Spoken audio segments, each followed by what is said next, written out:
Bonjour à tous, bienvenue dans les Gardiens du quotidien. On commence à Paris dans le 8e arrondissement, sur le parvis de l'église de la Madeleine. Hier, en fin d'après-midi, un sacristain de 56 ans a été violemment agressé alors qu'il rappelait à un couple les règles d'accès autour du monument. Les premières informations indiquent qu'un couple prenait des photos en franchissant une zone interdite au public. Le sacristain serait intervenu pour demander de respecter l'espace sécurisé, mais la discussion dérape immédiatement. L'homme du couple se retourne, saisit le sacristain au cou, tente de l'étrangler puis le projette violemment au sol. Une scène de violence gratuite avant que le couple ne reprenne tranquillement sa séance photo comme si de rien n'était. La victime, ancien sans-abri, aujourd'hui employé de l'église, souffre de douleurs au cou et au dos. Il devrait déposer plainte dans les prochaines heures. Le suspect, décrit comme de type africain, est actuellement en fuite. Une enquête est ouverte et les images de vidéosurveillance de ce secteur très fréquenté du centre de Paris devraient être analysées. Cette agression choquante nous rappelle que même les lieux de culte au cœur de Paris ne sont plus épargnés par la violence. Direction maintenant Argenteuil dans le Val d'Oise où une intervention nocturne des policiers a permis de mettre au jour un trafic étonnant mais surtout dangereux. Vers 4h30 du matin, une femme paniquée se réfugie sur un palier. Elle affirme être séquestrée par son compagnon qui l'aurait menacée avec un couteau. Elle explique aux policiers que l'homme vit de vol et posséderait plusieurs armes dans l'appartement.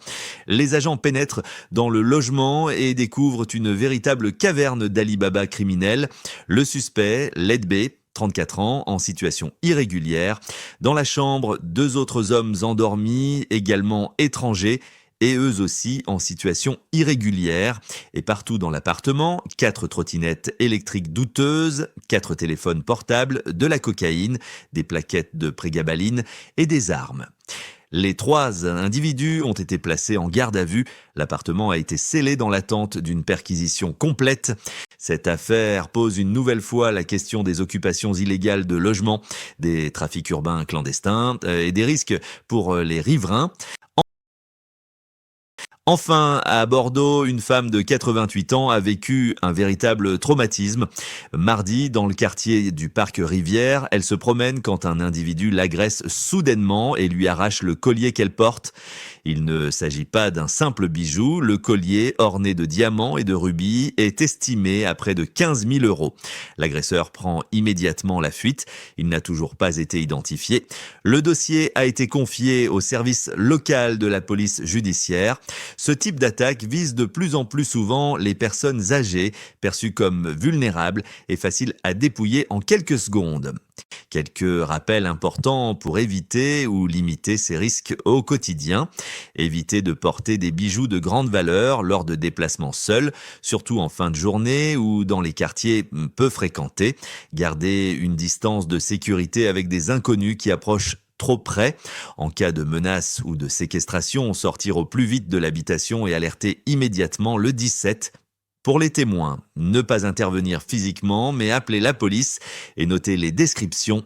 Merci à tous de nous avoir suivis. On se retrouve demain pour de nouvelles actualités. D'ici là, restez vigilants et surtout, n'hésitez pas à partager vos expériences ou vos conseils en commentaire. Votre témoignage peut aider d'autres personnes à éviter le pire. Abonnez-vous à la chaîne et rejoignez la communauté des gardiens du quotidien pour ne rien manquer des prochaines alertes, faits divers et conseils de sécurité. Parce que prévenir, c'est déjà agir.